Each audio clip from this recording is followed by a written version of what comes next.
Tatlong madaling araw na. Sa gitna ng katahimikan ng gabi, ang tanging naririnig sa maliit na apartment ni Sofia ay ang mahinang ugong ng aircon at ang mabilis na tibok ng kanyang sariling puso. Biglang bumasag sa katahimikan ang matalim na ping ng kanyang cellphone. Mabilis na dumapo ang kamay ni Sofia sa bedside table. Sa liwanag ng screen na tumama sa kanyang pagod na muka, bumungad ang isang email na may subject line na nakasulat sa malalaking titik.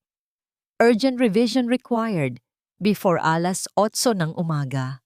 Galing ito sa kanyang CEO, isang taong hindi niya kailanman nakita ang mukha.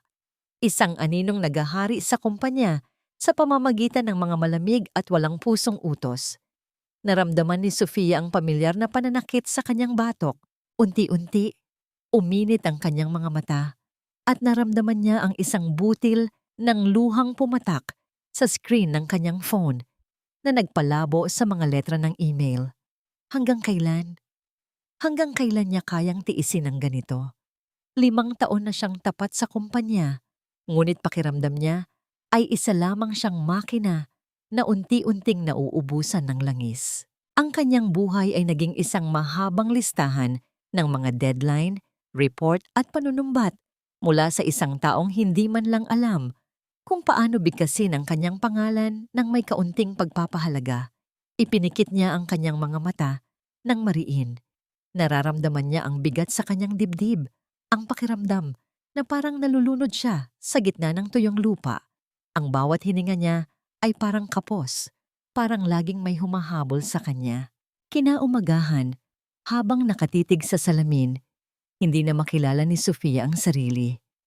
Ang dating masiglang mga mata ay pinalitan na ng malalim na itim sa ilalim nito.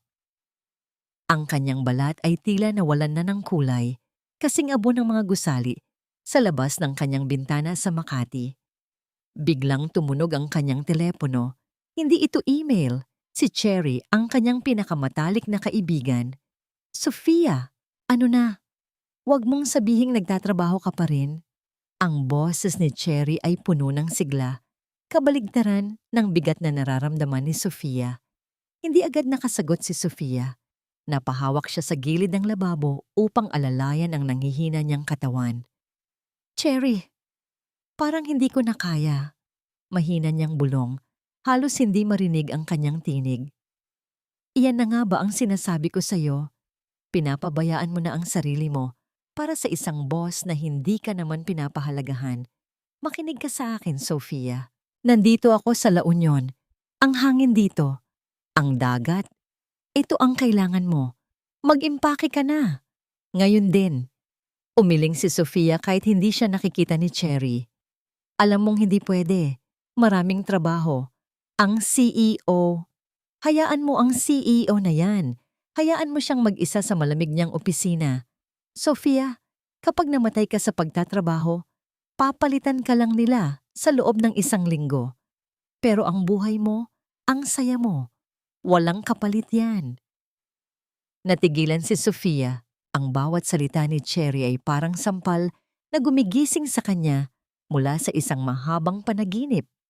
Tumingin siya sa kanyang laptop na nakabukas pa rin sa hapagkainan. Naghihintay ng mga bagong utos. Isang biglang galit ang humalili sa kanyang pagod. Isang galit na nagmula sa kailaliman ng kanyang pagkatao na matagal na niyang ibinaon para lamang maging mabuting empleyado. Tama ka, sabi ni Sofia. Ang kanyang boses ay unti-unting lumalakas. Tama ka, Cherry.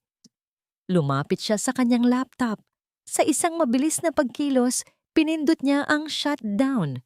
Ang screen ay nagdilim, kasabay ng tila pagluwag ng kung anong nakagapos sa kanyang dibdib.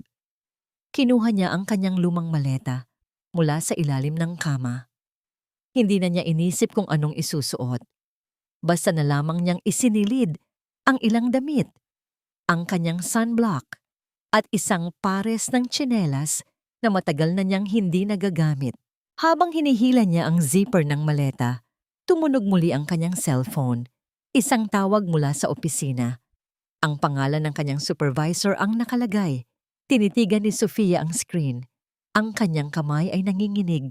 Ngunit hindi dahil sa takot, dahil ito sa excitement. Sa unang pagkakataon, sa loob ng maraming taon, naramdaman niyang siya ang may hawak ng manibela ng kanyang buhay. Pinindot niya ang reject. Pagkatapos ay ginawa niya ang isang bagay na hindi niya akalaing magagawa niya kailanman. I-off ang kanyang work phone. Ang maliit na gadget na naging tanikala niya sa loob ng mahabang panahon ay tuluyan ng nagdilim. Inihagis niya ito sa loob ng drawer at nilock iyon. "Wait for me, Cherry. Papunta na ako." Maikli niyang text sa kaibigan gamit ang kanyang personal na cellphone. Paglabas niya ng kanyang apartment, ang sikat ng araw ay tila mas maliwanag kaysa sa dati. Sumakay siya ng taxi patungong bus terminal. Ang puso niya ay tumatalon sa kaba at saya. Habang umaandar ang bus palabas ng Maynila, pinanood ni Sofia ang paglipas ng mga matatayog na gusali. Ang bawat kilometrong layo niya sa Makati ay tila 1 kilo ng bigat na nawawala sa kanyang balikat. Ipinikit niya ang kanyang mga mata at hinayaan ang sarili na makatulog sa ugong ng makina ng bus. Sa kanyang panaginip, wala ng mga email, wala ng mga deadline. Ang tanging naririnig niya ay ang mahinang bulong ng mga alon. Pagkalipas ng ilang oras, ang amoy ng usok ng syudad ay napalitan ng maalat at preskong hangin ng dagat. Nang bumaba si Sofia sa terminal sa San Juan, La Union, sinalubong siya ni Cherry ng isang mahigpit na yakap. "You made it! Akala ko talaga hindi ka na darating." Sigaw ni Cherry habang tinitignan ng kanyang kaibigan mula ulo hanggang paa. Ngumiti si Sofia, isang tunay na ngiti na umabot hanggang sa kanyang mga mata. "Nandito na ako, Cherry. Wala nang trabaho. Wala nang CEO. Iyan ang gusto kong marinig. Ngayong gabi, mag-i-enjoy tayo. May bagong bukas na bar sa tabing dagat. Walang iisipin, okay?" Tumango si Sofia. Pakiramdam niya ay nagsisimula na siyang huminga muli. Ngunit sa kabila ng kanyang kasiyahan, may isang maliit na bahagi ng kanyang isipan ang nagtatanong, ano kaya ang nangyayari sa opisina?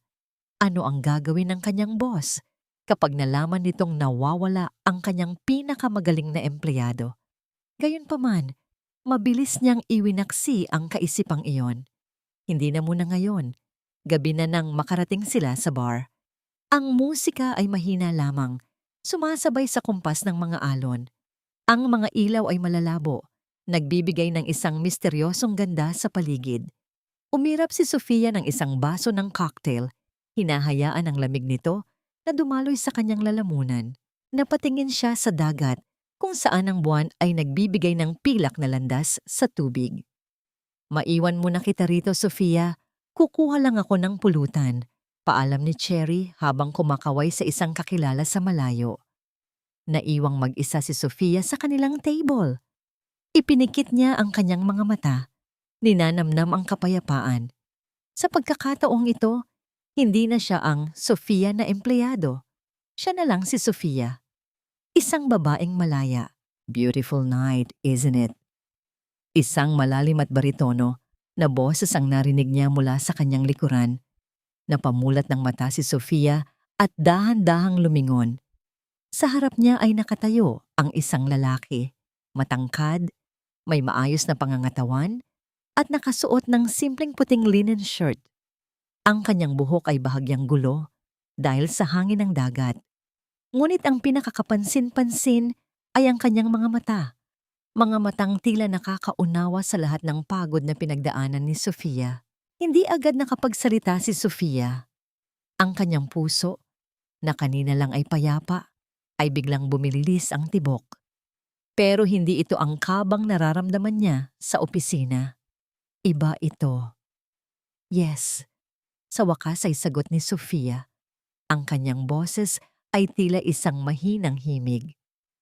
"Napakaganda."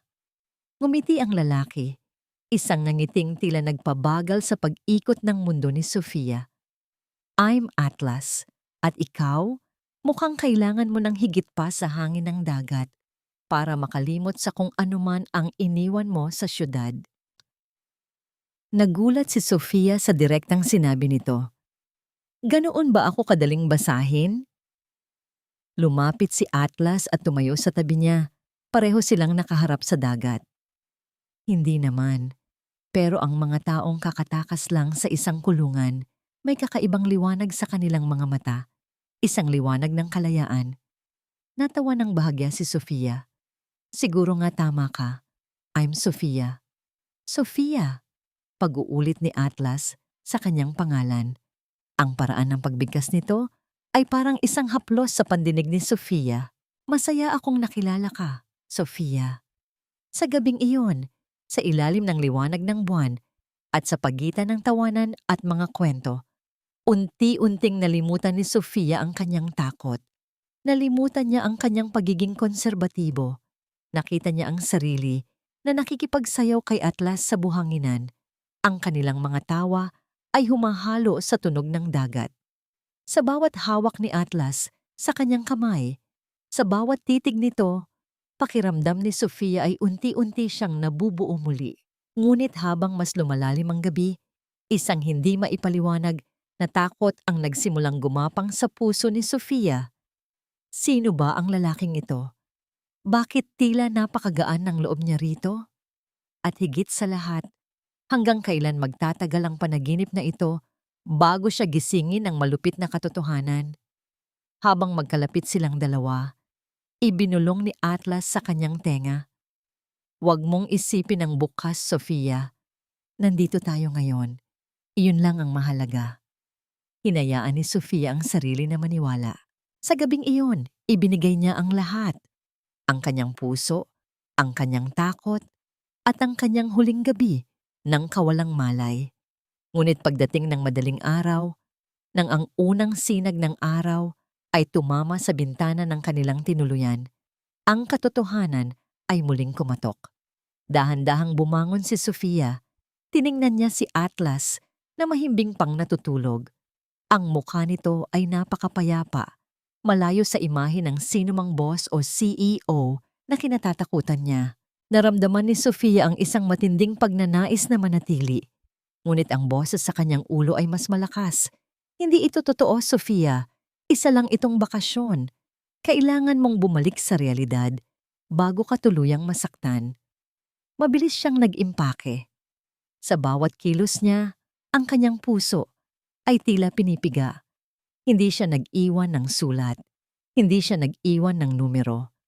Isang maikling salamat lang sa isang kapirasong papel ang iniwan niya sa bedside table.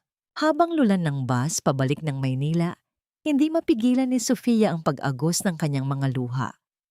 Pakiramdam niya ay iniwan niya ang isang bahagi ng kanyang kaluluwa sa dalampasigan ng La Union. Pagbalik sa kanyang apartment, ang amoy ng luma at saradong kwarto ang sumalubong sa kanya. Binuksan niya ang kanyang work phone. 100 missed calls, 200 email, at isang mensahe mula sa kanyang supervisor na nagpalamig sa kanyang buong katawan. Sofia, where have you been? The CEO is furious. He's been looking for you personally. He wants you in his office at 9 a.m. tomorrow. No excuses. Nabitawan ni Sofia ang kanyang cellphone. Napaupo siya sa sahig. Ang kanyang mga kamay ay nakatakip sa kanyang mukha. Ang takas na akala niya ay magliligtas sa kanya ay tila naging simula lamang ng isang mas malaking gulo. At may isa pang bagay. Isang bagay na hindi niya inaasahan. Sa sumunod na 2 linggo, ang pagkahilo at pagsusuka sa umaga ay hindi na niya maipaliwanag bilang simpleng stress. Nanginginig ang kamay ni Sofia habang hawak ang maliit na plastic na stick sa loob ng kanyang banyo. 2 pulang guhit. Diyos ko, bulong niya. Ang kanyang tinig ay puno ng sindak. Hindi lang ang kanyang trabaho ang nanganganib. Ang buong buhay niya ay nagbago na dahil sa isang gabi ng pagtakas. At sa oras na yon, isang katotohanan ang hindi niya alam. Ang lalaking minahal niya sa ilalim ng buwan sa La Union at ang katke na CEO na kailangan niyang harapin bukas ay iisang tao lamang. Ang lamig ng hangin sa loob ng aking opisina ay tila hindi sapat para palamigin ang tensyon na nararamdaman ko.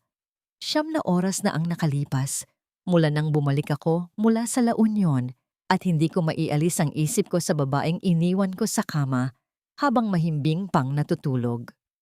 Sofia, ang pangalan niya ay parang isang melodiya na paulit-ulit na tumutunog sa aking isipan. Sa loob ng ilang araw na pananatili ko doon, nakalimutan ko kung sino ako sa labas ng mundong ito. Hindi ako ang CEO na kinatatakutan. Hindi ako ang tagapagmana ng isang dambuhalang kumpanya na kailangang patunayan ang sarili sa mga shareholders. Doon, ako ay si Atlas lamang, ang lalaking nakahanap ng kapayapaan sa mga mata ng isang babaeng hindi man lang alam ang apelyido ko. Ngunit heto ako ngayon, nakaupo sa aking swivel chair, nakatingin sa monitor kung saan nakalista ang pangalan niya bilang isa sa mga empleyado ng aking kumpanya. Napakaliit talaga ng mundo. May marahang katok sa pintuan. Ang aking sekretarya, si Miss Reyes, ay pumasok ng may pag-aalinlangan sa kanyang mukha. "Sir, narito na po si Miss Sofia. Pinapatawag niyo raw po siya?" Huminto ang pintig ng aking puso sa isang sandali. "Sofia, narito na siya. Papasukin mo," sagot ni ko. Pilit na ginagawang matatag at malamig ang aking boses. Dahan-dahang bumukas ang pinto. Pumasok si Sofia, nakayuko. Ang kanyang mga balikat ay tila pasan ng buong mundo. Hindi niya ako tinitingnan. Ang kanyang suot na corporate attire ay parang isang baluti na pilit niyang isinusuot para protektahan ang sarili. "Maupo ka," utos ko. Nang iangat niya ang kanyang mukha para tumingin sa akin, nakita ko ang gulat. Ang kanyang mga mata ay nanlaki. Ang kanyang mga labi ay bahagyang bumukas at ang kanyang mukha ay nawalan ng anumang bakas ng kulay. Sa isang iglap, ang opisina ay naging napakatahimik. Tanging ang ugong ng aircon lamang ang maririnig. Nakita ko ang paglindol ng kanyang buong katawan. Hindi siya makapagsalita. Ang babaeng nakilala ko na malaya at masayahin sa La Union ay tila naglaho, napalitan ng isang empleyadong takot na takot sa kanyang amo. "Sofia," tawag ko sa kanyang pangalan. Pilit na pinapakalma ang sarili. "Hindi mo ba ako babatiin?" Hindi siya kumibo. Ang kanyang mga kamay ay mahigpit na nakahawak sa kanyang bag. Parang yun na lamang ang tanging bagay na nagpapanatili sa kanya para hindi siya matumba. "Bakit? Bakit kayo?" Sa wakas ay bulong niya. Ang boses niya ay basag, puno ng pagkalito at takot. "Kayo ang CEO." Tumayo ako at naglakad palapit sa bintana. Tinitingnan ang abalang lansangan ng Makati sa ibaba. Maraming bagay ang hindi natin inaasahan sa buhay, Sofia, tulad ng pagtatagpo natin sa La Union. Humarap ako sa kanya. Nakita ko ang panginginig ng kanyang mga labi. "Bakit ka umalis nang walang pasabi? Alam mo bang ilang araw kitang hinanap?" "Hindi ko alam na kayo yon," sagot niya, pilit na tumatayo ng matuwid.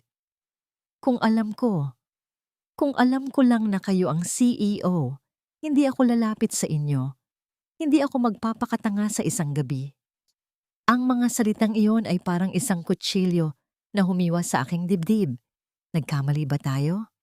Tanong ko, lumalapit sa kanya ng dahan-dahan. "Nagkamali ako," sagot niya ng mabilis. Ibang-iba ang lalaking nakilala ko sa La Union kaysa sa lalaking nakikita ko ngayon. Ang lalaki doon, hindi siya nanguutos, hindi siya CEO. Tao lang ako, Sofia. Ang posisyong ito ay responsibilidad, hindi ako. Paliwanag ko, kahit alam kong hindi sapat ang mga salitang iyon para maunawaan niya. Biglang bumukas ang pinto ng malakas. Pumasok ang isang babaeng may suot na mamahaling damit. Ang mukha ay puno ng saya. "Kuya, buti na lang nandito ka pa." Natigilan ng babae nang makita si Sofia. Napangiti siya ng malapad. "Oh, Sofia! Nandito ka pala. Sabi na nga ba magkikita kayong dalawa dito?" Napatingin ako sa aking kapatid na si Cherry.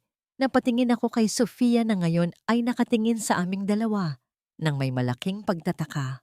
"Magkakilala kayo?" Tanong ko. Ang aking boses ay seryoso. Ngumiti si Cherry ng matamis, isang ngiting hindi ko gusto ang kahulugan. Siyempre kuya, si Sofia ang pinakamatalik kong kaibigan. Hindi ba sinabi ko sa'yo na may kailangan kang makilala? Sa sandaling iyon, nakita ko ang pagbabago sa mukha ni Sofia. Mula sa takot, napalitan ito ng matinding galit at pagtataka. Tumingin siya sa akin, pagkatapos ay kay Cherry. Pinlano niyo ito?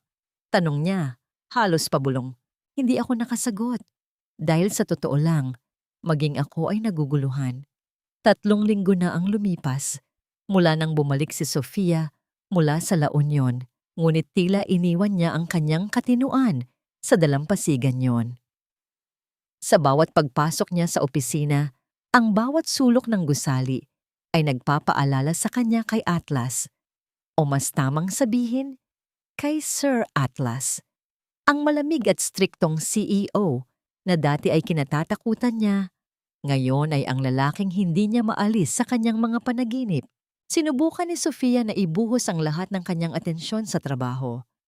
Inisip niya na kung magiging busy siya, makakalimutan niya ang init ng yakap ni Atlas at ang tamis ng mga salitang ibinulong nito sa kanya sa ilalim ng buwan. Ngunit paano mo makakalimutan ang isang tao kung ang bawat galaw mo sa loob ng kumpanya ay kontrolado niya? Isang hapon, habang nag-aayos ng mga dokumento, tumunog ang kanyang cellphone. Si Cherry. Nanginginig ang kamay ni Sofia habang sinasagot ang tawag. Alam na niya ngayon ang katotohanan.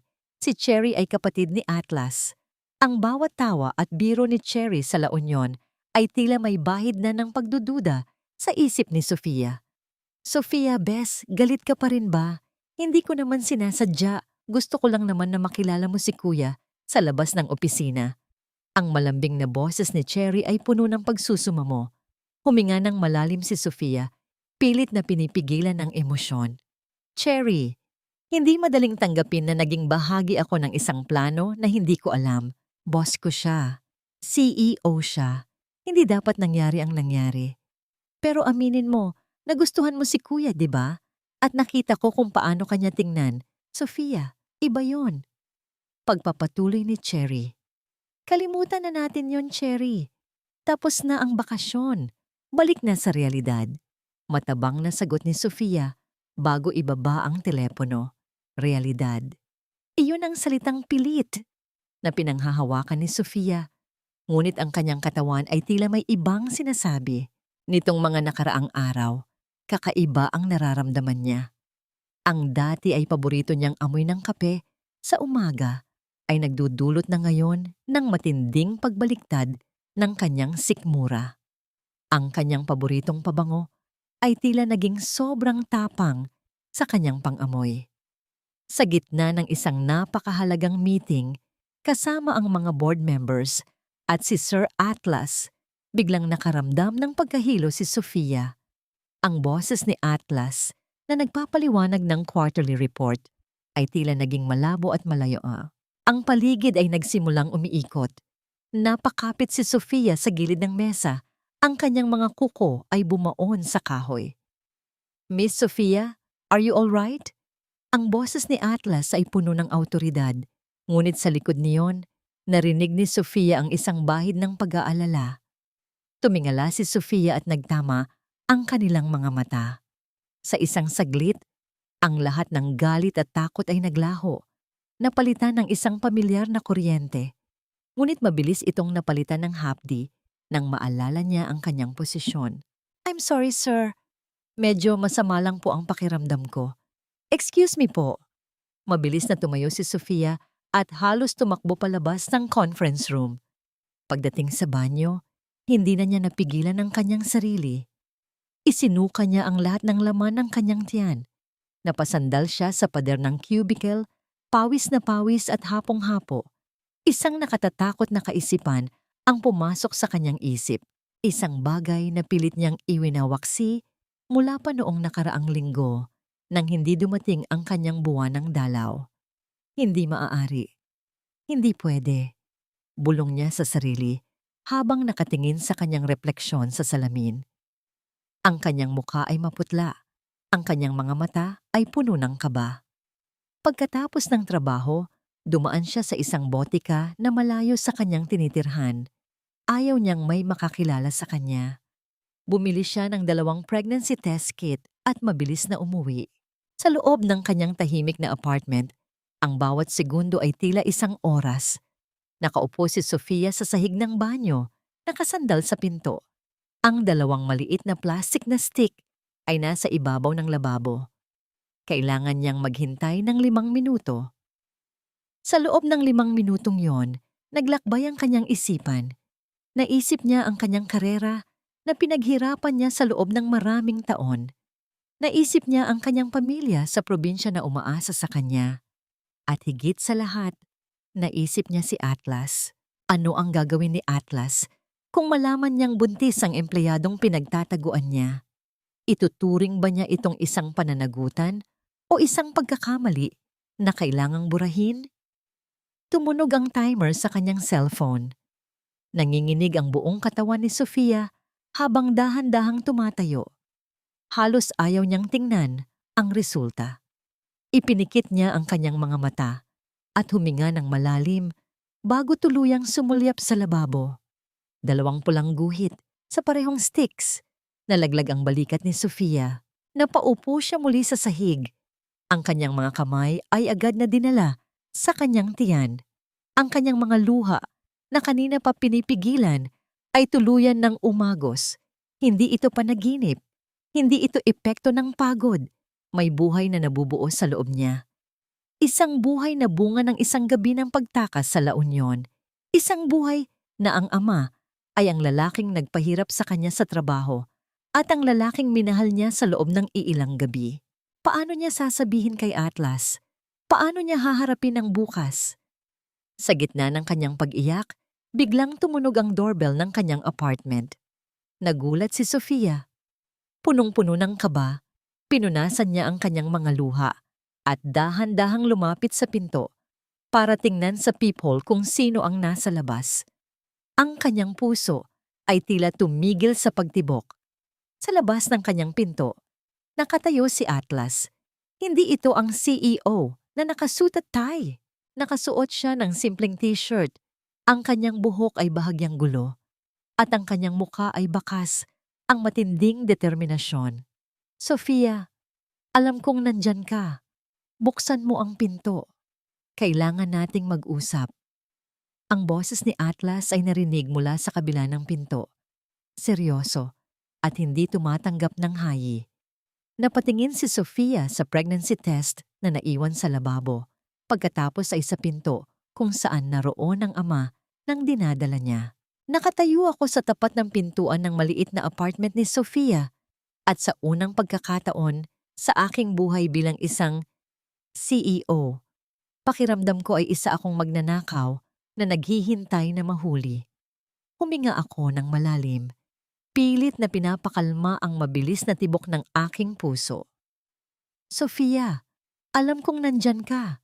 Buksan mo ang pinto. Kailangan nating mag-usap. Ang aking boses ay seryoso, ngunit may bahid ng pagsusuma mo na hindi ko kayang itago. Ilang sandali pa ang lumipas bago ko narinig ang marahang pag-ikot ng lock. Dahan-dahang bumukas ang pinto at doon ko nakita ang babaeng hindi nagpapatulog sa akin sa gabi. Namumugto ang kanyang mga mata, maputla ang kanyang mukha at ang kanyang mga kamay ay nanginginig habang nakakapit sa gilid ng pinto. Sa sandaling makita ko siya sa ganoong kalagayan, ang lahat ng galit ko dahil sa kanyang pag-alis nang walang paalam sa La Union ay biglang naglaho.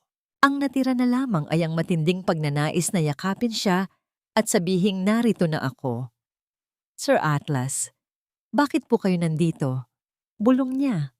Ang tawag niyang sir ay parang isang pader na muling itinayo sa pagitan naming dalawa. Isang pader na gusto kong itumba ngayon din. Huwag mo akong tawaging Sir Sofia, hindi tayo nasa opisina. Sagot ko habang dahan-dahang humahakbang papasok sa kanyang apartment nang hindi naghihintay ng pahintulot. Maliit lang ang kanyang tirahan, pero maayos at amoy lavender. Ngunit napansin ko ang bahagyang kaguluhan sa kanyang mesa. May mga dokumento ng kumpanya na nakakalat at isang baso ng tubig na tila kanina pa doon. Ano po ang kailangan nyo? Gabi na po, sabi niya. Pilit na iniiwas ang kanyang paningin sa akin. Humarap ako sa kanya. Tinitingnan siya ng diretso sa kanyang mga mata. Bakit ka tumakas, Sofia? Pagkatapos ng gabi nating iyon sa La Union, bakit mo ako iniwan? Nakita ko ang pananakit sa kanyang mukha. Dahil nalaman ko kung sino kayo. Dahil natakot ako. Hindi tayo dapat nagkakilala sa ganoong paraan. Pero nagkakilala tayo. Giit ko. At hindi ko pwedeng baliwalain ang nangyari sa atin na parang isang panaginip lang. Nagpunta ako sa La Union para takasan ang bigat ng trabahong ito. At doon ko nahanap ang tanging bagay na nagparamdam sa akin na buhay ako. Lumapit ako sa kanya. Ngunit mabilis siyang umatras. Ang kanyang likod ay sumandal sa pader, malapit sa pintuan ng kanyang banyo. Hindi niyo naiintindihan, sabi niya.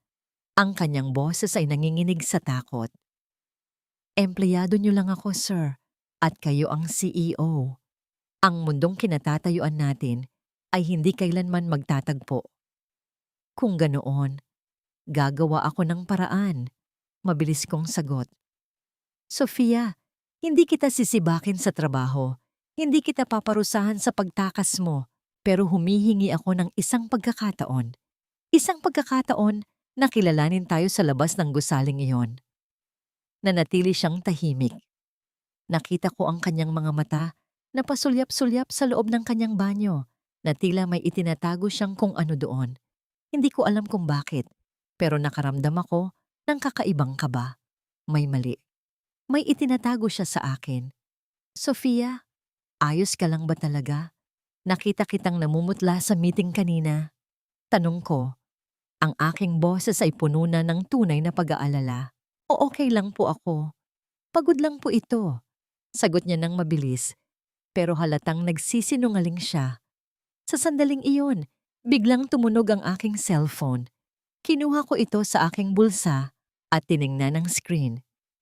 Si Cherry, naramdaman ko ang paglamig ng hangin sa pagitan namin nang makita ni Sofia ang pangalan ng kapatid ko sa screen. Bakit? Tanong niya. Ang kanyang boses ay puno na ng pait. Bakit kailangang si Cherry pa ang maging kapatid niyo? Bakit kailangang lahat ng ito ay parang isang malaking laro na kayo lang ang nakakaalam? Hindi ito laro, Sofia, sabi ko. Pilit na ipinapaliwanag ang panig ko. Maging ako ay hindi alam na magkaibigan kayo ni Cherry hanggang sa araw na pumasok siya sa opisina ko. Ngumiti si Sofia, isang mapait na ngiti. Alam niyo ba kung ano ang mas masakit? Ang isipin na baka pati ang nararamdaman ko kasama sa plano niyo. Na baka ang gabing iyon sa La Union ay isa lang paraan para masiguro niyo na hindi ako aalis sa kumpanya. Hindi totoo yan. Sigaw ko. Hindi ko na napigilan ang aking emosyon. Sofia, mahal kita. Hindi ko alam kung kailan o paano, pero ang nararamdaman ko sa iyo ay totoo. Natigilan siya. Ang kanyang mga mata ay napuno ng luha. Nakita ko ang paglambot ng kanyang ekspresyon. Pero bago pa man ako makalapit sa kanya, muling tumunog ang cellphone ko. Sa pagkakataong ito, sinagot ko na ang tawag ni Cherry. Cherry, hindi ngayon ang oras. Kuya! Kuya, kailangang malaman mo. Ang boses ni Cherry ay puno ng kaba at tila umiiyak. Kakausap ko lang kay Sofia kanina. Kuya, nahanap ko ang mga resibo sa bag niya noong huli kaming magkasama. Mga gamot para sa pagduduwal at... Kuya, may binili siyang pregnancy test. Ang mundo ko ay tila huminto sa pag-ikot. Dahan-dahan kong ibinaba ang aking cellphone habang nakatitig kay Sofia. Ang kanyang mukha ay naging kasing puti ng papel. Alam niyang narinig ko. Lumingon ako sa pintuan ng kanyang banyo na bahagyang nakabukas. Doon, sa ibabaw ng lababo, nakita ko ang isang maliit na puting stick na may 2 pulang guhit. Tumingin ako muli kay Sofia. Ang aking puso ay punong-puno ng halo-halong emosyon. Takot, gulat, at isang hindi maipaliwanag na saya. Sofia, Ang aking boses ay nanginginig. Totoo ba? Buntis ka ba? Hindi siya nakasagot. Sa halip, ang kanyang mga tuhod ay nanghina at unti-unti siyang napaupo sa sahig. Tinatakpan ang kanyang mukha habang humahagulgol ng iyak. Naramdaman ko ang malamig na semento ng sahig sa aking mga palad habang nakasubsob ang aking mukha. Ang bawat hikbi ko ay parang isang mabigat na batong inilalabas ko mula sa aking dibdib. Wala na. Ang sikretong pilit kong itinago. Ang tanging proteksyong natitira para sa akin at sa anak ko ay nabunyag na. At ang mas masakit, nabunyag ito sa harap ng lalaking pinakakinatatakutan ko.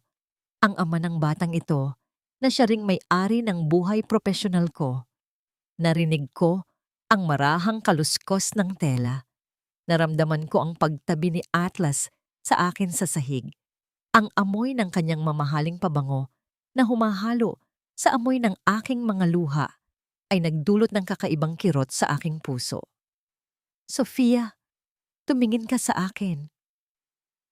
Ang kanyang boses ay hindi na ang malamig na boses ng isang CEO. Malambot ito, puno ng pag-aalala, katulad ng boses ng Atlas na nakilala ko sa dalampasigan. Dahan-dahan kong iniangat ang aking mukha. Nakita ko siyang nakaluhod sa tabi ko. Hindi alintana ang kanyang mamahaling suit na nadudumihan sa sahig ng aking maliit na apartment. Bakit hindi mo sinabi? Tanong niya. Ang kanyang mga mata ay nagniningning din sa mga luhang hindi niya hinahayaang pumatak. Bakit kailangang sarilinin mo ang lahat ng ito? Dahil natatakot ako, sigaw ko, kasabay ng muling pag-agos ng aking mga luha. Natatakot ako na baka kunin niyo ang anak ko sa akin. O baka isipin niyo na ginagamit ko lang ito para makuha ang pera niyo. Atlas, empleyado niyo lang ako. Isang hamak na empleyado. Umiling si Atlas. Hinawakan niya ang aking mga kamay at kahit gusto kong bumitaw, ang init ng kanyang palad ay nagbigay sa akin ng lakas na matagal ko nang hinahanap. Hinding-hindi ko gagawin yan, Sofia. Makinig ka sa akin. Tinitigan niya ako ng diretso sa mga mata. Hindi kita pababayaan. Hindi ko kayo pababayaan ng anak natin. Magkasama nating haharapin ito. Gusto kong maniwala. Gusto kong isandal ang aking ulo sa kanyang balikat at sabihing pagod na ako. Pero ang isip ko ay puno pa rin ng pagdududa. Paano? Paano natin haharapin ang mga tao sa opisina? Ang sasabihin nila sa akin? Tanong ko. Sasabihin nila na binalak ko ito, na tinukso kita sa La Union para lang magkaroon ng ganitong buhay. Huminga ng malalim si Atlas. Tumayo siya at inalalayan din akong tumayo. Pinunasan niya ang aking mga luha gamit ang kanyang mga hinlalaki. May kasunduan tayo, Sofia. Seryoso niyang sabi. Kasunduan? Pag-uulit ko. Oo, hindi ka alis sa kumpanya. Mananatili ka sa tabi ko. Pero hindi bilang isang empleyado na itinatago, kundi bilang babaeng mahal ko. Natigilan ako. Pero Atlas, ang reputasyon mo, wala akong pakialam sa reputasyon ko kung ang kapalit niyon ay ang mawala kayong dalawa sa akin. Putol niya sa sasabihin ko. Bigyan mo ako ng pagkakataon. Isang pagkakataon na patunayan sa iyo na ang Atlas na nakilala mo sa La Union ay ang totoong ako. At ang CEO na nakikita mo sa opisina, iyon ang taong kailangang maging matatag para protektahan ka. Sa kabila ng takot, naramdaman ko ang isang maliit na kislap ng pag-asa. Marahil ay tama siya. Marahil ay kailangan ko nang itigil ang pagtakas. Seryoso ba kayo? Tanong ko. Pilit na hinahanap ang katotohanan sa kanyang mga mata. Higit pa sa seryoso, Sofia. Sagot niya. Ngunit bago pa man ako makasagot, muling nag-vibrate ang cellphone ni Atlas sa ibabaw ng mesa. Pareho kaming napatingin doon. Si Cherry, muli siyang tumatawag. Sinagot ni Atlas ang tawag at ini-loudspeaker ito. Kuya, nakausap mo na ba si Sofia? Ang boses ni Cherry ay puno ng kaba at tila hindi mapakali. Kailangan kong humingi ng tawad. Sofia, kung naririnig mo ako, patawad. Hindi ko dapat sinabi kay kuya. Pero Sofia, kailangang malaman mo ang totoo. Napakunot ang noo ko. Anong totoo, Cherry? Narinig ko ang paghikbi ni Cherry sa kabilang linya. Ang bakasyon niyo sa La Union. Hindi yun aksidente. Alam kong pupunta doon si kuya dahil ako ang nag-book ng hotel niya. At sinadya kong pilitin kang sumama sa akin para pagtagpuin kayong dalawa. Sofia, plano ko ang lahat mula pa noong simula. Nanigas ang aking buong katawan. Ang pag-asang naramdaman ko kanina ay biglang naglaho. Napalitan ng isang matinding lamig. Tumingin ako kay Atlas. Nakita ko ang gulat sa kanyang mukha. Ngunit sa mga mata ko, lahat sila ay bahagi ng isang malaking dula. Plano? Bulong ko. Ang aking boses ay puno ng pait. Kaya ba nandito ka ngayon, Atlas? Dahil bahagi pa rin ito ng plano ng kapatid mo? Para masiguro na hindi mapapunta sa iba ang tagapagmana ng kumpanya nyo? Sofia, hindi. Susubukan sanang magpaliwanag ni Atlas pero umatras ako. Lahat kayo, pinaglalaruan nyo lang ang buhay ko. Sabi ko habang dahan-dahang umiiling. Sa gitna ng tensyon, biglang may kumatok ng malakas sa aking pinto. Hindi ito katok ng isang kaibigan. Marahas ito at puno ng galit. Sofia, buksan mo tong pinto. Alam kong nandyan ka. Ang boses na yon, ang boses na nagbigay sa akin ng mga bangungot sa loob ng maraming taon. Si Marco, ang lalaking akala ko ay tuluyan ko ng matatatakasan. Napatingin ako kay Atlas at nakita ko ang pagdidilim ng kanyang mukha nang marinig ang boses ng lalaki sa labas. Ang gabing ito, na akala ko ay katapusan na ng aking mga sikreto, ay tila simula pa lamang ng isang mas malaking gulo. Ang malakas na kalabog sa pinto ay parang kulog na yumanig sa buong pagkatao ni Sofia. Bawat hampas ni Marco sa kahoy na pintuan ay nagdala ng pamilyar na kilabot na matagal na niyang ibinaon sa limot. Ang boses nito, puno ng galit at lason, ay tila isang multo na bumalik para bawiin ang kanyang kalayaan. Napaatras si Sofia.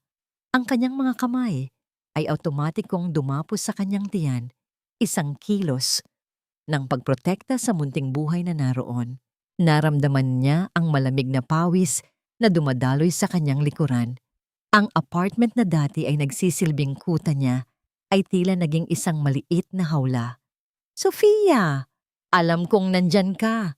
Huwag mo akong pagtaguan. Muling sigaw ni Marco mula sa labas. Tumingin si Sofia kay Atlas. Nakita niya ang pagbabago sa ekspresyon nito. Nawala ang pag-aalala at napalitan ito ng isang mapanganib na talas sa kanyang mga mata. Ang panga ni Atlas ay mahigpit na nakakuyom at ang kanyang mga kamao ay nakatikom sa kanyang gilid. Sino siya, Sofia? Ang boses ni Atlas ay mababa. Parang isang babala ng paparating na bagyo. Hindi agad nakasagot si Sofia. Ang kanyang lalamunan ay tila tinubuan ng tinik. Si Marco, ang dati kong boyfriend. Sa isang iglap, tila nagdugtong-dugtong ang lahat sa isip ni Sofia. Ang pagmamanipula ni Cherry, ang paglitaw ni Atlas bilang CEO, at ngayon ang pagdating ni Marco. Pakiramdam niya ay isa siyang manika na pinaglalaruan ng tadhana. Hinihila ang mga pisi sa magkakaibang direksyon hanggang sa mawasak siya. Umalis na kayo, Atlas, bulong ni Sofia. Ayokong madamay kayo rito. Ayokong madamay ang kumpanya.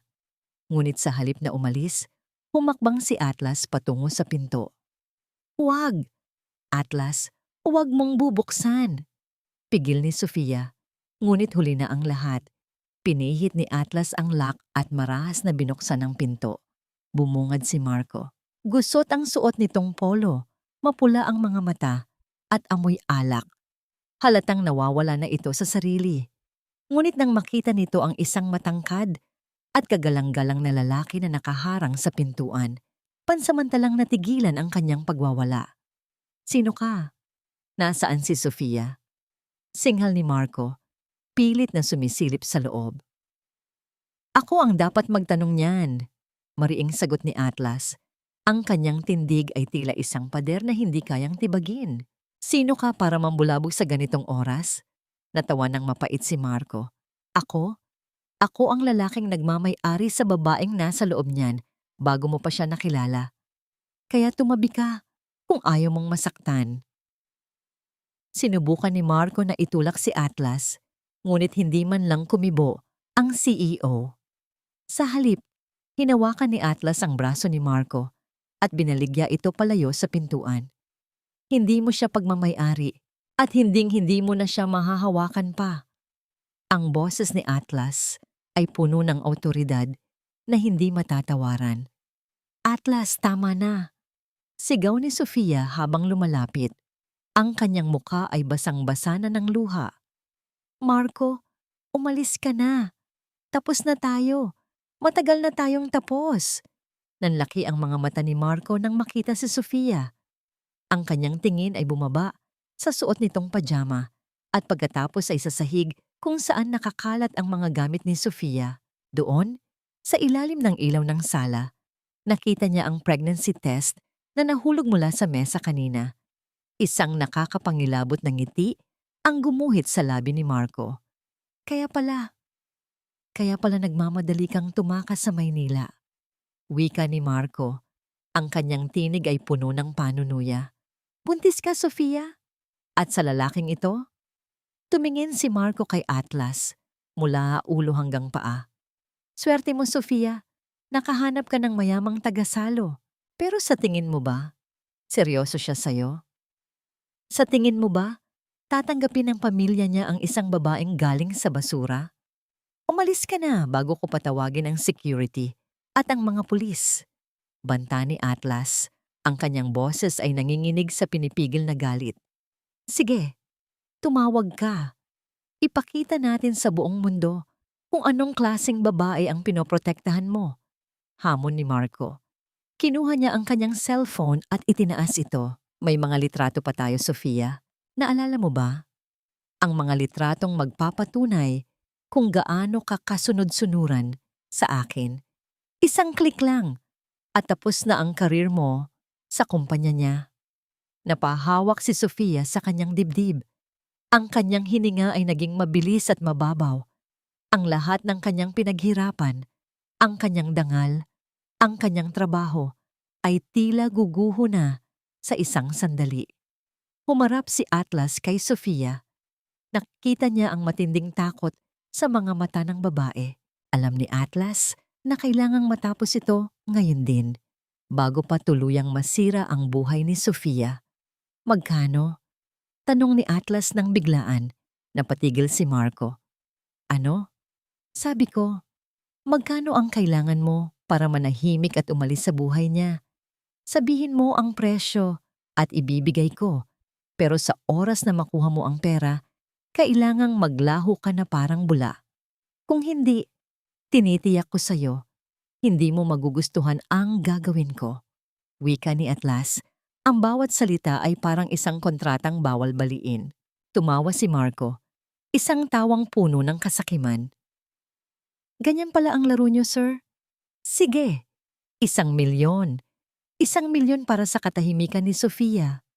Deal. Walang pag-aalinlangang sagot ni Atlas. Bukas na bukas, pupunta ka sa opisina ko. Doon natin tatapusin ito.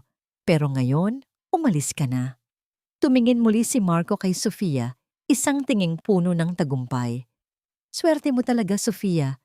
May tagapagligtas ka. Pero tandaan mo, kahit gaano karaming pera ang ibayad niya, hindi mabubura ang katotohanan sa akin kagaling. Nang makaalis si Marco, muling bumalik ang katahimikan sa apartment, ngunit ito ay isang katahimikang mas nakakabingi kaysa sa ingay kanina. Hinarap ni Atlas si Sofia. Gusto niya itong hawakan, gusto niya itong aluin, ngunit umatras si Sofia. Bakit niyo ginawa yon? Tanong ni Sofia. Ang boses ay puno ng pait. Bakit niyo siya binayaran? Para protektahan ka, Sofia. Iyon lang ang mahalaga sa akin ngayon, sagot ni Atlas. Protektahan ako? O protektahan ang imahe ng kumpanya niyo? Ganti ni Sofia. Binayaran niyo ang katahimikan niya dahil ayaw niyo ng iskandalo, dahil ayaw niyong malaman ng lahat na ang CEO niyo ay nakabuntis ng isang empleyada na may madungis na nakaraan.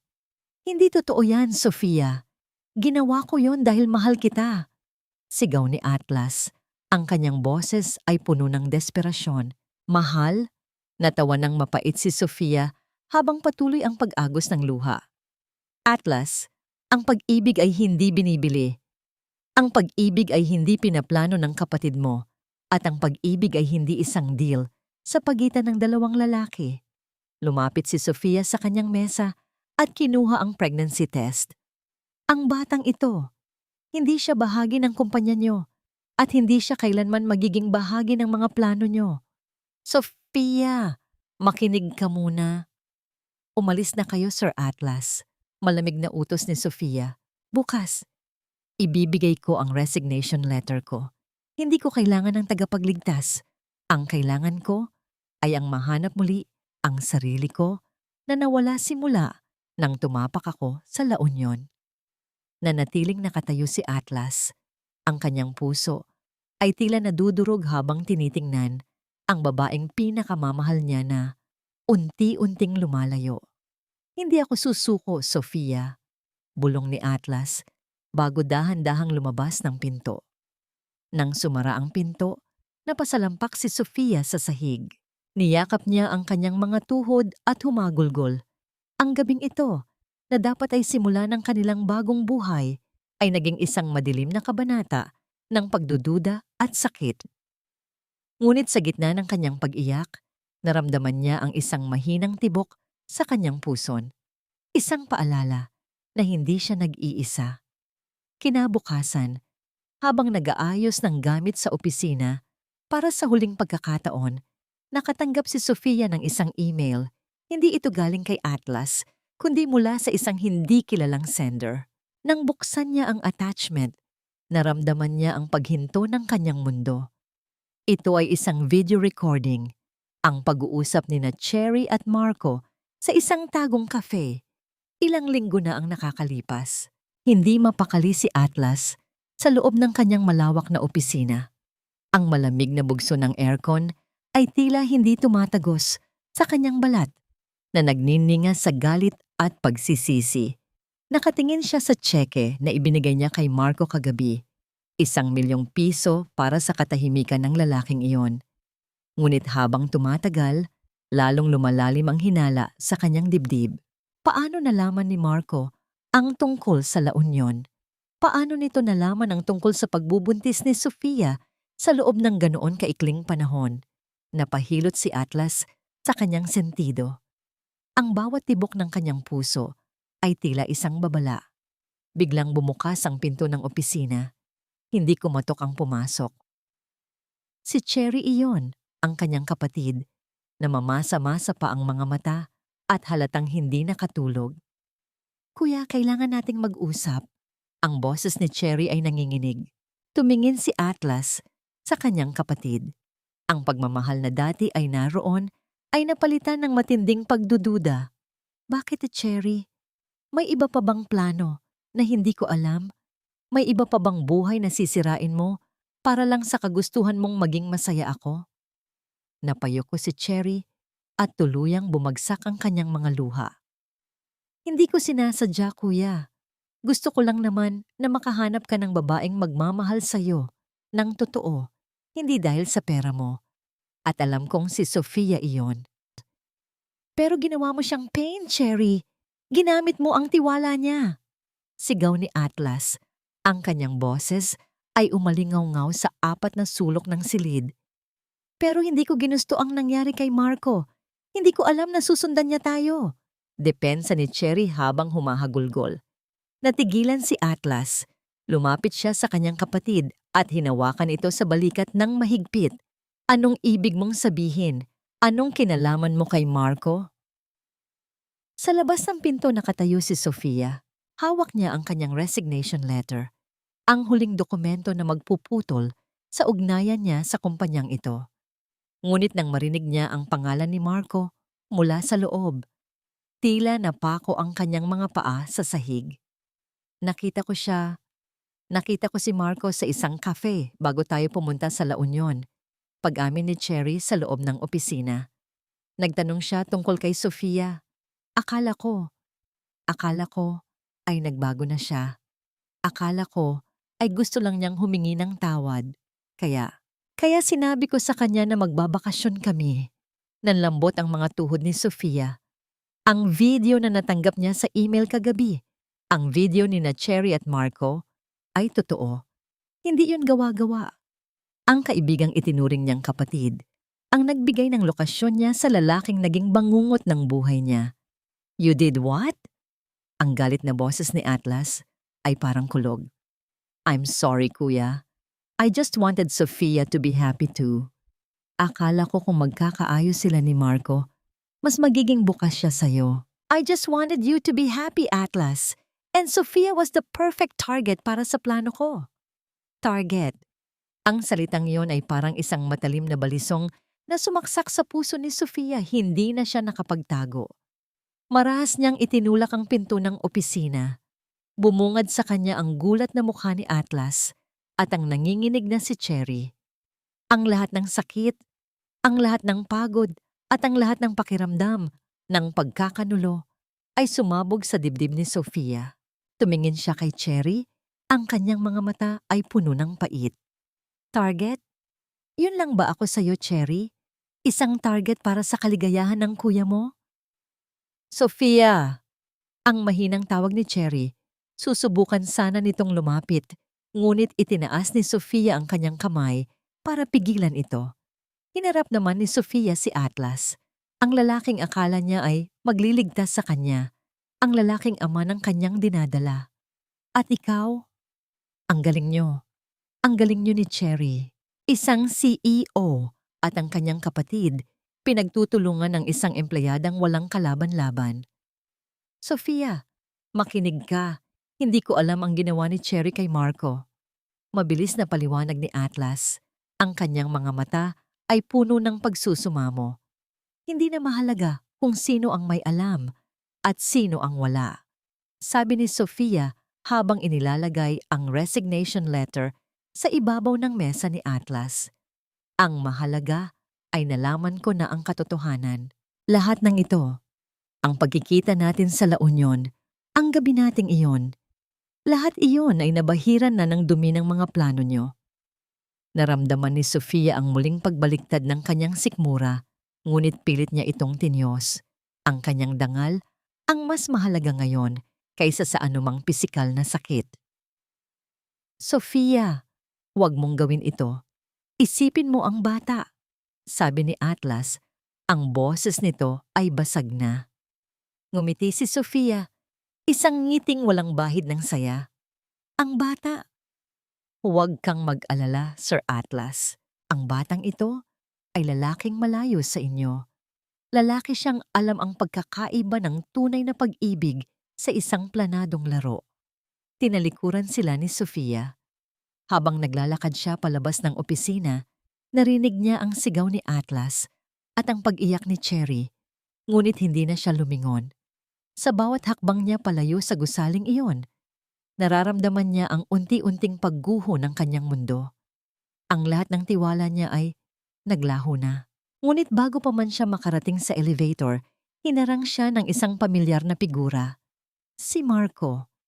May hawak itong sobre at may nakakaasar na ngiti sa labi. Saan ka pupunta, Sofia? Hindi pa tayo tapos. Mukhang nakalimutan mong sabihin sa CEO mo na hindi lang ikaw ang may sikreto rito. Napatigil si Sofia. Ang kanyang puso ay tila tumigil sa pagtibok nang makita ang mga dokumentong inilabas ni Marco mula sa sobre. Ito ang mga record ng kanyang pamilya, mga utang na matagal na niyang itinatago, at ang katotohanan tungkol sa kanyang ama na hindi niya kailanman sinabi kahit kanino. Isang maling galaw mo, Sofia, at sisiguraduhin kong hindi lang ikaw ang babagsak, kundi pati ang buong pamilya mo sa probinsya. Bulong ni Marco sa kanyang tenga. Naramdaman ni Sofia ang matinding panghihina. Wala na siyang matatakbuhan. Sa pagitan ng dula-dulaan ng mga mayayaman at ng lason ng kanyang nakaraan, Tila wala ng puwang para sa kanya ang huminga. Napahawak siya sa pader para hindi matumba. Ang kanyang paningin ay nagsimulang magdilim. Sofia! Ang huling narinig niya ay ang boses ni Atlas na tumatawag sa kanyang pangalan bago tuluyang nilamon ng kadiliman ang lahat. Puting kisame, amoy ng gamot, at ang nakakabinging katahimikan ng isang silid sa ospital. Iminulat ko ang aking mga mata at ang unang nakita ko ay ang puting bumbilya sa itaas.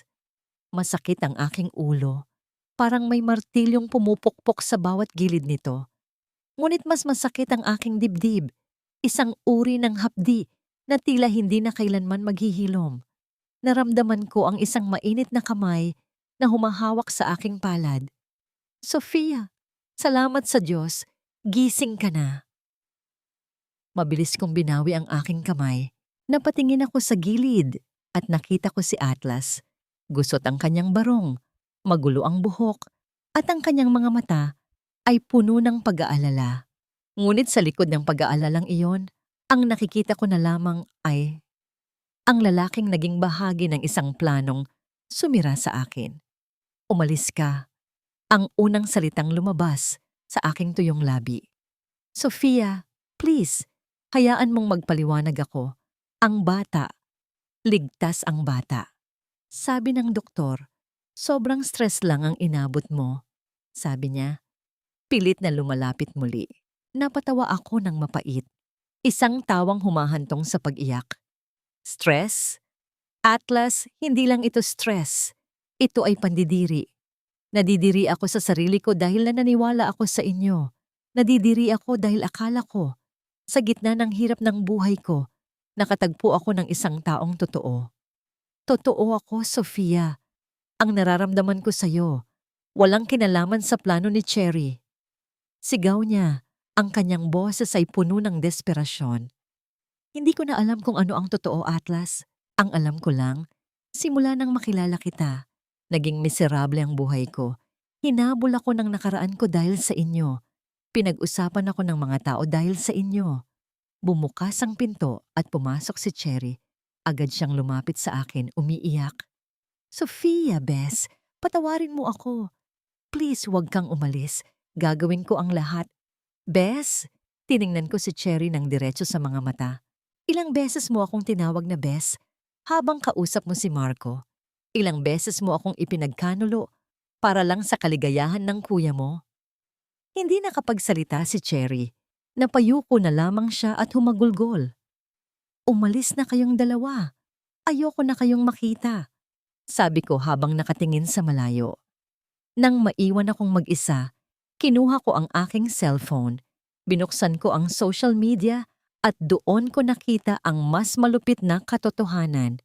Ang mga tsismis sa opisina ay kumalat na parang apoy. May mga blind items tungkol sa isang ambisyosang empleyada na ginamit ang pagbubuntis para makuha ang puso ng CEO. May mga litrato ko at ni Atlas sa La Union na kumalat online. Mga litratong kinuha ni Marco. Ang mga komento ay nakakasuka. Gold digger! Manggagamit! Akala mo naman, Santa, yun pala ay galing sa dumi. Naramdaman ko ang muling pag-ikot ng aking mundo. Wala na ang dangal ko. Wala na ang career na pinaghirapan ko sa loob ng 5 taon. Sa isang iglap, naging kontrabida ako sa sarili kong buhay. Tumayo ako mula sa kama. Kahit nanginginig pa ang aking mga tuhod. Hinubad ko ang hospital gown at isinuot ang aking sariling damit. Kailangan kong umalis. Kailangan kong takasan ang lason na ito bago pa nito tuluyang mapatay ang pagkatao ko. Bumalik ako sa aking apartment para kunin ang pinakaimportanteng gamit. Habang nag-iimpake, nakita ko ang ultrasound picture ng anak ko.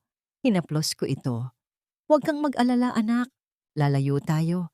Hindi kita hahayaang lumaki sa mundong puno ng dula-dulaan at kasinungalingan. Isang huling sulyap sa maliit na apartment na naging saksi sa aking mga pangarap. Ngayon, isa na lamang itong alaala ng pagkatalo. Pumunta ako sa opisina ng madaling araw bago pa dumating ang mga tao. Iniwan ko ang isang puting sobre sa ibabaw ng mesa ni Atlas.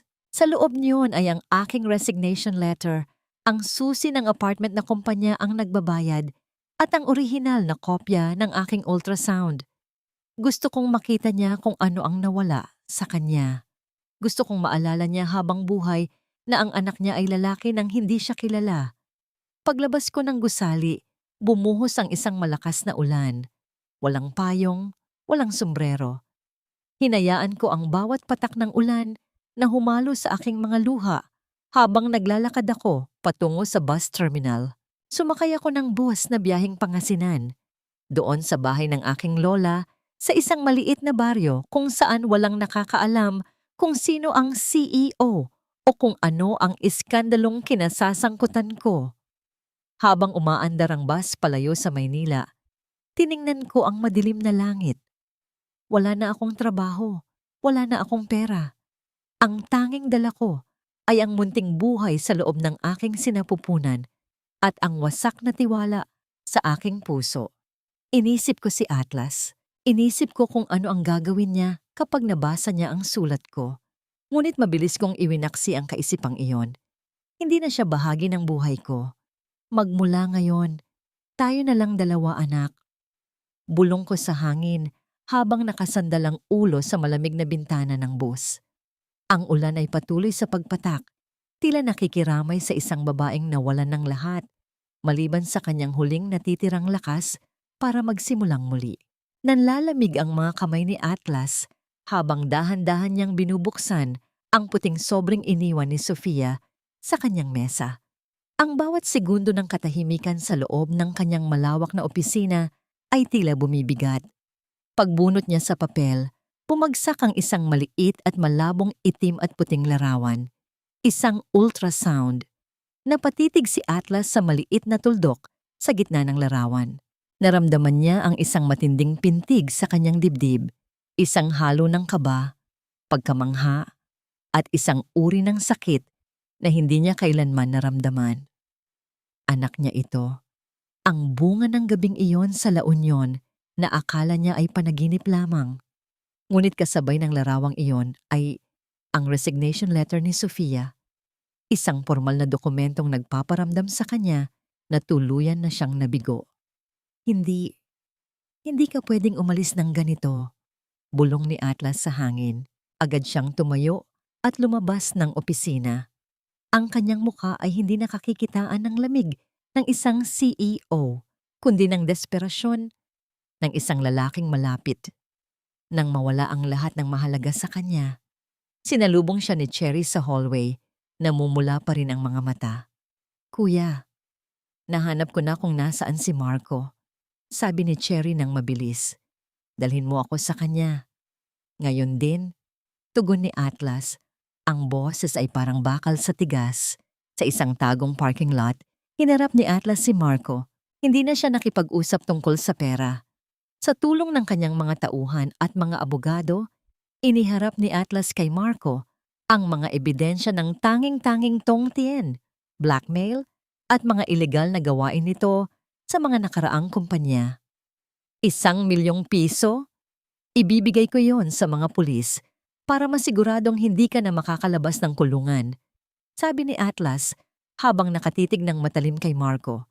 Huwag na huwag ka nang magpapakita kay Sofia dahil sa susunod na mangyari ito, sisiguraduhin kong wala ka nang babalikan. Nang makitang tuluyan ng nadurog ang yabang ni Marco, tinalikuran siya ni Atlas. Ngunit hindi pa tapos ang kanyang misyon. Humarap siya kay Cherry. Cherry, alam kong gusto mo lang akong maging masaya. Pero mali ang ginawa mo. Ginamit mo ang buhay ng ibang tao para sa sarili mong kagustuhan. Seryosong sabi ni Atlas. Yumuko si Cherry, ang mga luha ay muling pumatak. Alam ko, kuya. Patawarin mo ako. Handa akong gawin ang lahat para maibalik si Sophie. Nasaan siya? Tanong ni Atlas. Nasa Pangasinan siya, sa bahay ng lola niya.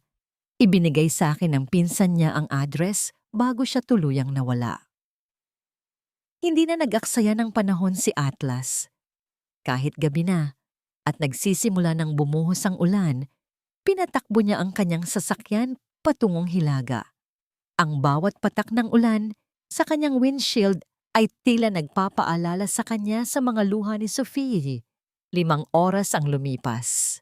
Ang sementadong daan ay napalitan ng maputik na kalsada at mga luntiang palayan. Sa gitna ng kadiliman at ulan, nahanap ni Atlas ang isang maliit na bahay na gawa sa kahoy at kawayan. Pinatay niya ang makina ng sasakyan at lumabas. Hinayaan niyang mabasa siya ng ulan. Hindi niya alintana ang dumi o ang lamig. Ang tanging nasa isip niya ay ang babaeng nasa loob ng bahay na yon. Kumatok siya ng marahan. Nang bumukas ang pinto, lumabas ang liwanag mula sa loob. Doon nakatayo si Sofia, nakasuot ng malaking t-shirt at tsinelas. Ang kanyang buhok ay nakapusod ng simple. Mukha siyang pagod, ngunit sa mata ni Atlas, siya pa rin ang pinakamagandang babaeng nakita niya. Natigilan si Sophie. Ang kanyang mga mata ay nanlaki nang makita ang kanyang CEO na basang-basa sa ulan, nakatayo sa harap ng kanilang bahay sa probinsya. Atlas, anong ginagawa mo rito? Tanong ni Sofia. Ang boses ay puno ng gulat. Hindi sumagot si Atlas. Sa halip, dahan-dahan siyang lumuhod sa harap ni Sofia, sa gitna ng putik at ulan. Atlas, tumayo ka riyan. Ano bang ginagawa mo? Sigaw ni Sofia. Susubukan sana itong itayo, ngunit hindi gumalaw si Atlas. Sofia, makinig ka sa akin. Patawarin mo ako. Simula ni Atlas, ang kanyang boses ay nanginginig, hindi dahil sa lamig, kundi dahil sa emosyon. Hindi ko alam ang plano ni Cherry. Hindi ko alam ang ginagawa ni Marco. Ang tanging alam ko lang ay ang naramdaman ko sa La Union at ang naramdaman ko nang makita ko ang ultrasound na ito. Inilabas ni Atlas ang larawan mula sa kanyang bulsa, kahit bahagya na itong nababasa. Nandito ako hindi bilang CEO mo. Nandito ako bilang Atlas, ang lalaking nagmamahal sa'yo, ang lalaking gustong maging ama ng anak mo. Naramdaman ni Sofia ang init sa kanyang mga mata. Pilit niyang pinapatigas ang kanyang puso, ngunit ang makita ang isang makapangyarihang lalaki na lumuluhod sa harap niya ay sapat na para gumuho ang kanyang depensa. Bakit kailangang maging ganito kahirap, Atlas? Tanong ni Sofia habang humihikbi. Bakit kailangang maraming kasinungalingan? Dahil natatakot din ako, Sofia. Pag-amin ni Atlas.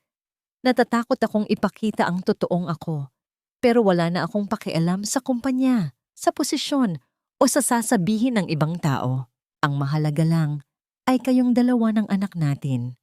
Tumingala si Atlas. Ang kanyang mukha ay basang-basa ng ulan at luha. Bigyan mo ako ng isang huling pagkakataon. Hayaan mong patunayan ko sa iyo na ang pag-ibig natin ay hindi isang plano. Ito ay isang katotohanan na handa kong ipaglaban hanggang sa huli. Nanatiling tahimik si Sofia ng ilang sandali. Ang tanging naririnig ay ang patak ng ulan sa bubungan at ang mabilis na tibok ng kanilang mga puso. Dahan-dahang inilahad ni Sofia ang kanyang kamay at hinawakan ang mukha ni Atlas. Tumayo ka na riyan, bulong ni Sofia. Baka magkasakit ka pa. Paano mo kami aalagaan kung may sakit ka? Isang malapad na ngiti ang sumilay sa labi ni Atlas. Tumayo siya at agad na niyakap ng mahigpit si Sofia. Pakiramdam niya ay sa wakas, nakauwi na siya. Ngunit habang magkayakap sila sa ilalim ng ulan, isang sasakyan ang biglang pumarada sa tapat ng bahay. Lumabas ang isang matandang babae na may dalang payong, ang lola ni Sofia. Sino ang lalaking ito, Sofia? At bakit siya basang-basa? Tanong ng lola. Tumingin si Sofia kay Atlas, pagkatapos ay sa kanyang lola. Ngumiti siya nang may kasamang luha sa mga mata. Lola, siya po si Atlas. Siya po ang ama ng dinadala ko. Nabitawan ng lola ang kanyang payong. Ngunit bago pa man may makapagsalita, may isa pang lumabas mula sa likod ng sasakyan. Si Cherry. Sofia, lola, patawad po. Sigaw ni Cherry habang tumatakbo palapit. May dala po akong mga prutas at mga gamit ng baby. Sa gitna ng ulan at ng di inaasahang pagdating ni Cherry, isang kakaibang saya ang naramdaman ni Sofia. Marahil ay tama si Atlas. Ang buhay ay puno ng gulo, pero sa gitna niyon, may pag-asa. Ngunit bago sila pumasok sa loob, hinawakan ni Atlas ang kamay ni Sofia at hinalikan ito. Mula ngayon, wala nang lihim. Pangako iyan. Bulong ni Atlas. Ngumiti si Sofia. Ngunit sa loob-loob niya, alam niyang may isang malaking hamon pa silang haharapin sa Maynila, ang pamilya ni Atlas at ang kumpanyang iniwan nila. Tahimik ang umaga sa dalampasigan ng La Union. Sa parehong lugar kung saan nagsimula ang lahat, muling nakatayo si Sofia sa harap ng malawak na asul na dagat. Ngunit sa pagkakataong ito, hindi na siya tumatakas. Hindi na siya ang pagod na empleyadong nais maglaho sa mundo. Naramdaman niya ang isang mainit na haplos sa kanyang balikat. Lumingon siya at nakita si Atlas. Suot ang isang simpleng puting polo. Ang kanyang buhok ay bahagyang ginugulo ng hangin. Wala na ang suot nitong mamahaling relo at ang seryosong mukha ng isang CEO. Ang tanging nakikita ni Sofia ay ang lalaking handang iwan ang lahat para sa kanya. Iniisip mo pa rin ba ang nangyari sa Maynila? Tanong ni Atlas, ang kanyang boses ay puno ng lambing. Umiling si Sofia at sumandal sa dibdib ni Atlas. Hindi na. Iniisip ko lang kung gaano kalayo na ang narating natin mula noong gabi nating iyon dito. Marami ang nagbago simula nang sundan siya ni Atlas sa Pangasinan. Ang pagbabalik nila sa Maynila ay hindi naging madali. Hinarap nila ang mga mapanghusgang mata ng mga shareholders at ang mga bulong-bulungan sa opisina. Ngunit sa bawat hakbang, hindi binitawan ni Atlas ang kamay ni Sofia. Sa harap ng board of directors, ipinahayag ni Atlas ang kanyang pag-ibig at ang kanyang pananagutan sa mag-ina niya. Pinatunayan niya na ang kumpanya ay mahalaga, ngunit ang kanyang pamilya ay higit pa sa anumang posisyon. Si Marco naman ay tuluyan nang nawala sa eksena. Sa tulong ng mga ebidensyang nakalap ni Atlas, naharap ito sa mga kasong tungtian at pananakot. Sapat na para hindi na ito muling makalapit sa kanila. Sofia, Atlas, handa na ang lahat. Napatingin sila sa likuran.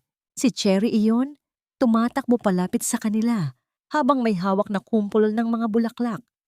Malaki ang ipinagbago ni Cherry. Ang pagiging manipulatibo nito ay napalitan ng tunay na pagmamalasakit. Ginugol niya ang mga nakaraang buwan sa pagbawi kay Sofia sa pag-aalaga rito habang lumalaki ang tiyan nito. Ang ganda mo, Sofia, sabi ni Cherry nang makalapit ito. Ang mga mata ay nagniningning sa tuwa. Hinihintay na kayo ng pari sa may gazebo. Isang simpleng garden wedding ang kanilang pinili. Walang mga media, walang mga sikat na personalidad. Tanging ang pamilya ni Sofia mula sa probinsya, ang lola niya, at si Cherry lamang ang mga saksi. Habang naglalakad si Sofia patungo sa altar, naramdaman niya ang marahang sipa sa loob ng kanyang tiyan. Napangiti siya at hinaplos ang kanyang puson. Malapit na, baby. Bulong niya sa sarili. Makikita mo na ang daddy mo. Nang magtagpo ang kanilang mga kamay sa harap ng altar, tiningnan ni Atlas si Sofia nang may matinding paghanga. Ang mga sumpaang binitiwan nila ay hindi lamang mga salita. Ito ay mga pangakong nabuo mula sa sakit, pagkakamali, at muling pagtitiwala. Ipinapangako ko, Sofia, simula ni Atlas, ang boses ay bahagyang nanginginig sa emosyon, na hindi ka na kailanman matatakot na maging mahina sa tabi ko. Hindi mo na kailanman kailangang tumakas dahil ang piling ko ang magiging tahanan mo. Hindi na napigilan ni Sofia ang pag-agos ng kanyang mga luha. At ipinapangako ko, Atlas, na mananatili ako. Sa hirap man o sa ginhawa, sa harap man ng mga bagyo ng buhay, ikaw at ang anak natin ang magiging tanging mundo ko. Pagkatapos ng seremonya, habang papalubog ang araw at nagbibigay ng kulay kahel sa langit, naupo ang dalawa sa buhanginan. Ang tunog ng mga alon ay tila isang musikang bumabalot sa kanila. Salamat, Sofia, sabi ni Atlas habang inilalagay ang kanyang braso sa balikat ni Sofia. Para saan? Tanong ni Sofia. Para sa pagbibigay sa akin ng pagkakataon na maging isang totoong tao. Dahil sa'yo, nahanap ko ang kahulugan ng buhay sa labas ng mga numero at report. Hinalikan ni Atlas si Sofia sa noo, isang halik na puno ng respeto at walang hanggang pagmamahal. Tiningnan ni Sofia ang abot-tanaw, alam niyang hindi magiging perpekto ang hinaharap. Marami pa ring hamon ang darating, lalo na't magiging magulang na sila. Ngunit sa pagkakataong ito, wala na ang takot. Nahanap na niya ang kanyang kapayapaan. Nahanap na niya ang lalaking hindi siya itatago, kundi ipagmamalaki sa buong mundo. Sa wakas, ang aming kwento ay hindi na tungkol sa pagtakas, kundi tungkol sa pananatili.